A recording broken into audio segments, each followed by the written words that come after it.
2টি নির্দেশনা, 10টা নির্দেশনা আছে। সেই নির্দেশনা মাত্র 2টা সমস্ত কান্ট্রি, ওয়ার্ল্ডের যত কান্ট্রি আছে সেটা কিন্তু মানে সাকসেস হতে পেরেছে। 10টার মধ্যে 2টা। এতে কিন্তু ইউএন এর মাথা খারাপ হয়ে গেছে যে আমরা যে এসডিজি দিয়েছি সেই এসডিজি প্রায় শেষের পথে, সেই এসডিজি সাকসেস হতে পারছে না ওয়ার্ল্ড ওয়াইড। তারা ভেবেছে এসডিজি নিয়ে পিস হবে, ইকোনমিক ডেভেলপমেন্ট হবে, আসলে হতে পারছে না। তো তো এই যে আমাদের দেশে সেটার কিন্তু বাইরে না, আমাদের দেশে কিন্তু কোনো স্বাস্থ্য কমিশন ছিল না। এটা যে একটা নতুন স্বাস্থ্য কমিশন দিয়েছে, এটা ভুল ভ্রান্তি অথবা মত পার্থক্য মত দ্বৈত তো থাকতে পারে, সেইটা নিয়ে আলোচনা হতে পারে, কিন্তু আমাদের একটা স্বাস্থ্য কমিশন হয়েছে, স্বাস্থ্য নীতি, স্বাস্থ্য কমিশন গঠন হয়েছে। এটা অনেক বড় একটা পাওয়া। সেই জন্য আজকে কিন্তু আমি খুবই আগ্রহ হয়েছি এই অনুষ্ঠানে আসার জন্য।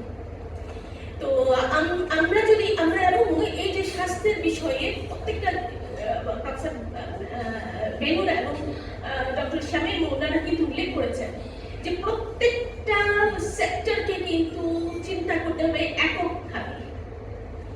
যে কোনো সেক্টর, আমি আমার বলা ঠিক না, তারপরে বলছি যে আমাদের ট্রান্সপোর্টে অনেক কষ্ট, এখানেও কিন্তু আমাদের অসুস্থতা কিন্তু আসছে। তারপরে আমাদের কি বলে বিল্ডিং কনস্ট্রাকশন, আমরা বিল্ডিং কনস্ট্রাকশন করা হয় না, আন্ডারগ্রাউন্ড থাকে না, পর্যাপ্ত জায়গা থাকে না, যেখান থেকে আমাদের স্বাস্থ্যের কিন্তু ক্ষতি হচ্ছে। আমাদের কমিউনিকেবল ডিজিজগুলি, that means diabetes, heart disease, cancer, এগুলি কিন্তু বেড়ে যাচ্ছে। আপনারা এটা সব জানেন, আপনারা সাংবাদিক, আপনারা সব এগুলি জানেন। কেন হচ্ছে সেটা কিন্তু এইটা একটা ফ্যাক্টর। এবং আমাদের রিসার্চ, আমাদের মানে এখন ওয়ার্ল্ডে যেটা বলছে যে এনভায়রনমেন্টকে, ক্লাইমেট চেঞ্জকে কিন্তু স্বাস্থ্যের অন্তর্গত করতে হবে, কারণ ক্লাইমেট চেঞ্জের সাথে কিন্তু স্বাস্থ্যের অনেক বেশি সম্পর্কযুক্ত, এটা আপনারা সবাই বুঝছেন। এবং এই থিঙ্কিং নিয়ে কিন্তু এখন ওয়ার্ল্ড হেলথ অর্গানাইজেশন পরবর্তী পদক্ষেপ নিতে যাচ্ছে এবং হেলথকে এই environment, climate change, social factors, এগুলিকে স্বাস্থ্যের মধ্যে অন্তর্ভুক্ত করে তারা নতুন হয়তো একটা এসডিজি, পরবর্তী পোস্ট এসডিজি একটা প্রতিবেদন দিবে।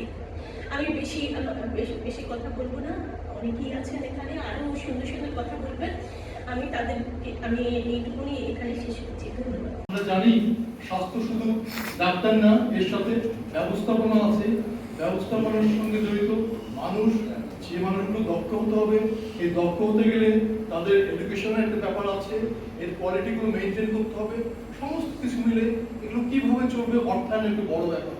তার মানে স্বাস্থ্য শুধু স্বাস্থ্যই না, এটা অনেক কিছু। আরেকভাবে যদি চিন্তা করি, এটা যেমন হচ্ছে নাগরিকের অধিকার, আর যারা সরকার থাকবে তাদের জন্য এটা ইমপ্লিমেন্টেশনের দায়িত্ব।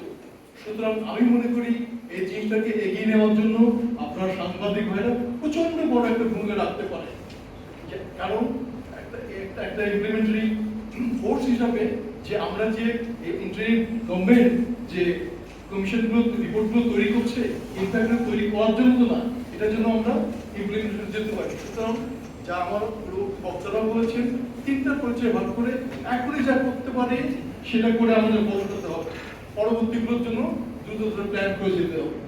এই বলে আমি আমার বক্তব্য